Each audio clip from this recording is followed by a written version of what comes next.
Geceler ilbisler gəzirlər evin içində valla. Xoşagəlməz görüntü və həyati təhlükə yaradan ağac sakinləri narahat eləyir. Bura Enzeys qəsəbəsidir.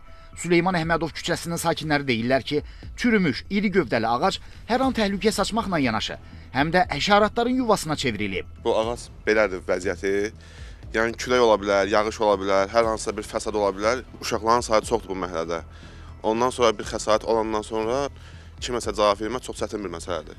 Adam narahat olur gecə yatandakı, külək əsəndəki misal ağac uçub düşəcək. İcra hakimiyyətinə müraciətlə bir şey, xahişlik bir əlcab çəkəsin. Güclü külək əsdikdə isə ağac ərazidən keçən qaz borularına təmas eləyir və onları zədələmə riski yaradır. Ağac yapışıb qaz liniyasına. O partlasa hər şey ola bilər burada. Uşaqlara görə çox çətindir bura.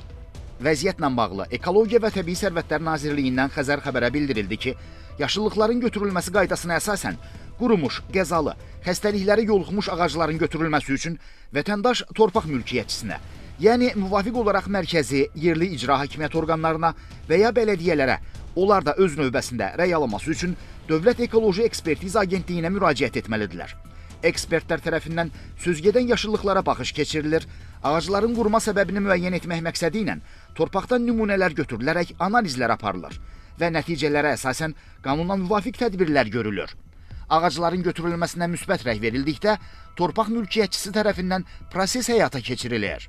Qeyd edək ki, götürülən hər bir ağacın əvəzinə yerli iqlimə xas yeni tingin əkilməsi şərti qoyulur.